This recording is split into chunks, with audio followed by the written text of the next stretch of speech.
Over the last few years, sim racing has been growing steadily in popularity, and interest in flight simulators is heading skyward too.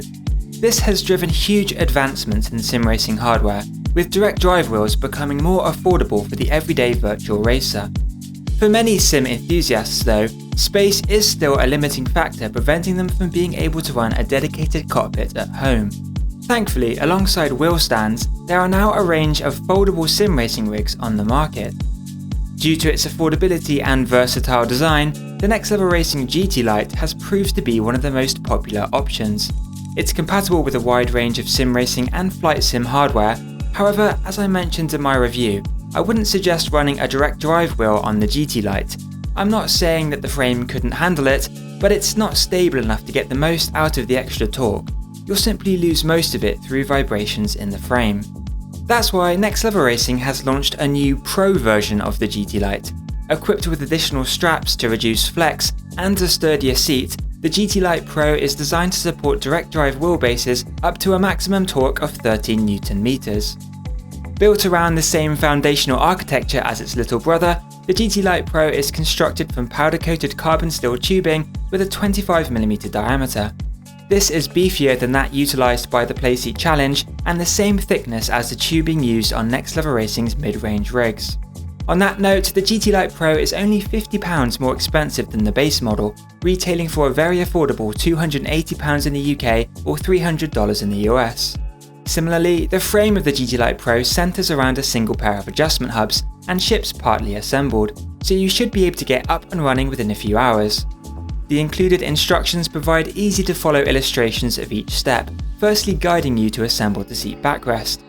The tubing simply slots together and locks in place with a spring-loaded pin. It's here that you notice the level of customization Next Level Racing has built into this rig. 5 adjustment points allow the height of the backrest to be perfectly matched to your body's proportions. While most users will find the middle option suitable, smaller and larger sim racers will certainly appreciate this feature. Next, you just need to unfold the front leg using the adjustment hubs, bolt in the rear leg, and then attach the pedal deck and wheel mount assembly. A quick tip is to take your time to align the rear leg correctly before slotting it into the frame. Again, there are multiple bolt points to enable height adjustment, and the tolerances are quite tight, so it might take a bit of cajoling to get everything lined up. But with a bit of patience, it won't take you very long. Thankfully, as with the original GT Lite, there are no such considerations when installing the shifter plate.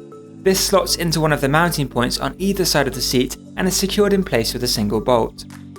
Fully assembled, the GT Lite Pro is a fairly sizable cockpit, measuring 85 by 170 by 105 cm. Before you mount any hardware though, I would recommend familiarising yourself with the adjustment hubs and practice folding and unfolding the rig a few times. There's a knack to it, and it's advisable to disconnect all straps first. However, the process is actually pretty straightforward, so it will only take a few minutes once you get the hang of it. Next Level Racing has also put together a useful instruction and tips video which explains the process really well, and I'll link to that in my article and video description below. As you might expect, the GT Lite Pro folds down in a similar way to its little brother, collapsing into a flatter form factor much like the Playseat Challenge or a deck chair. Likewise, it's only 1 kg heavier, though since the Pro version is built to handle beefier hardware, Next Level Racing has equipped it with a set of transportation wheels. These are built into the rear leg and make it very easy to manoeuvre the GT Lite Pro from room to room. It can also be conveniently stored in the corner of your room by leaning it against a wall. In fact, in its folded configuration and with all hardware attached, the GT Lite Pro will only take up a tiny portion of floor space, just 61 by 50 cm. If you're looking to store the cockpit in a cupboard however, then you'll need to allocate a space measuring 85 by 50 by 130 cm. All things considered, the seat of the GT Lite Pro is undoubtedly the star of the show. It's the biggest upgrade over the original model and the most comfortable foldable sim racing seat I've ever used. The headrest tubing is well padded and shaped to mimic a full bucket seat. The primary bolsters are tightly packed with foam and secure you in place, while the secondary supports are perfectly spaced for broad shoulders, yet somehow remain functional for smaller users. Like the original GT Lite, the seat is primarily made from a breathable mesh material with a bit of Alcantara thrown into the mix and 2 harness inserts to give it that race look. However, the Pro version is augmented with a substantial amount of extra padding. Cushioned sections have been sewn throughout the centre portion of both the backrest and seat. Finished with a breathable fabric, it feels like sitting on a cloud, and provides ample lumbar support for those long stints behind the wheel. To top things off, the recline angle of the backrest can be adjusted in 5-degree increments from 100 to 110 degrees. Another big improvement over the base GT Lite, and a more functional range than that provided by the F GT Lite. Unfortunately, this can't be done on the fly while sitting in the seat, but a simple toolless mechanism makes it really easy to do and locks the backrest firmly in place with minimal flex. As well as the rear leg height adjustment I previously mentioned, the front leg of the seat can also be lengthened to accommodate drivers ranging from 4 foot to 6 foot 9 inches, accommodating slightly taller users than the original GT Lite. While the rear leg adjustment requires tools, you can increase the height of the front leg on the fly by 12 cm in 2 cm increments. This has the added benefit of pivoting the entire seat backward, further increasing the recline angle if needed. Attached to the left-hand side of the seat is a strap which connects to the wheel mount assembly. The rig is structurally sound without it, but the GT Lite Pro is designed to handle higher torsion forces than other foldable rigs in Next Level Racing's range. So 2 supplementary straps have been added, connecting the wheel mount crossbar to the pedal deck. Once you tighten all 3 straps down, it does help to stabilise the wheel mount and prevent lateral motion when steering. With my Fanatec CSL-DD boosted to 8 Nm, I did still experience some longitudinal motion from high force feedback kicks. The GT Lite Pro though is noticeably more flex resistant than its predecessor, with the additional straps working to dampen any side-to-side motion. It's certainly not as rigid as the GT Elite for example, but it's impressive to see a featherweight foldable rig perform so well with a direct drive wheel. For maximum rigidity, Next Level Racing suggests utilising the extra webbing that secures the rig during shipping to tie the front and rear legs together. In most cases, I don't think you'll notice much difference, but heavier sim racers may benefit from the extra reinforcement. On that note, the wheel deck is substantial at 4mm thick and comes pre-drilled to fit most Thrustmaster, Logitech and Fanatec wheels. You can also adjust the tilt through a huge 60-degree range using a toolless screw-in mechanism. This is really easy to do on the fly and holds the wheel deck securely in place. For further refinement of the wheel position, the wheel deck can be brought forward or back in 2.5cm increments. To do this though, you need to unscrew and realign the 4 bolts that secure the wheel deck to the frame. One thing to note here is that the traditional triangle mounting pattern for Fanatec wheels is only accessible with the wheel deck positioned forward. Unfortunately, most users will find that this positions the wheel too close to their body. Thankfully, the mounting pattern of the CSL-DD is adaptable since it utilises slidable T-nuts. I was therefore able to attach my wheelbase with a horizontal line of 3 bolts instead, which proved perfectly adequate for a wheel of this spec. However, I wouldn't advise using this mounting pattern for more powerful direct drive wheels. Getting in and out of the GT Lite Pro is made somewhat easy thanks to the wheel mount assembly opening outwards like a door.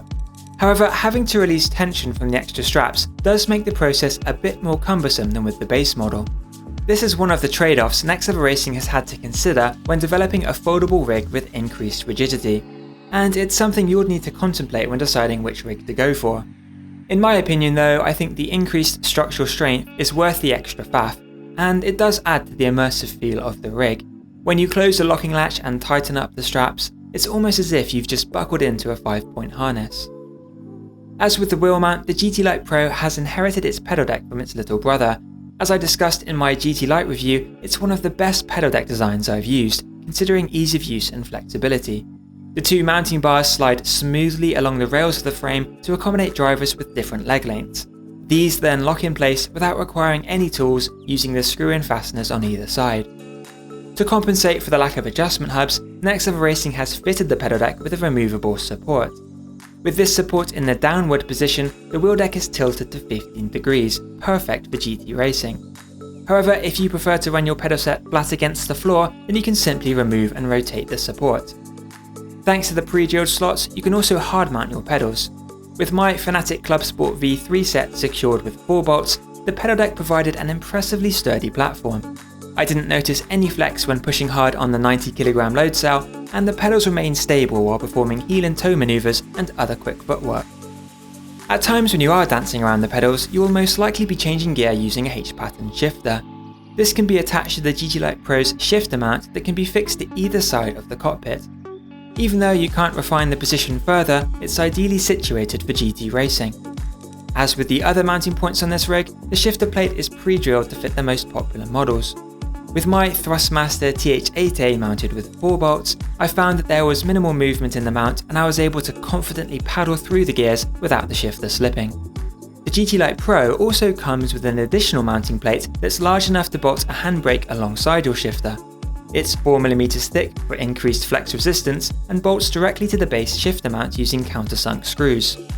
This does mean that you need to remove it from the base mount before attaching your hardware, however it gets the job done. Overall, the GT Lite Pro is a fantastic upgrade from the original GT Lite. While the extra straps can be a little unwieldy to work with, they do function well to increase the rig's rigidity. A lightweight transportable cockpit like this is never going to be as flex resistant as a permanent aluminium profile rig.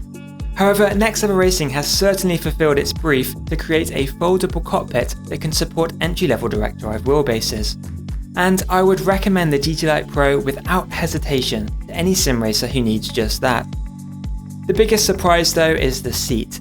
It's a great piece of design and a pleasant place to be during those long stints behind the wheel. No doubt, the GT Lite Pro is the most comfortable foldable sim racing rig on the market.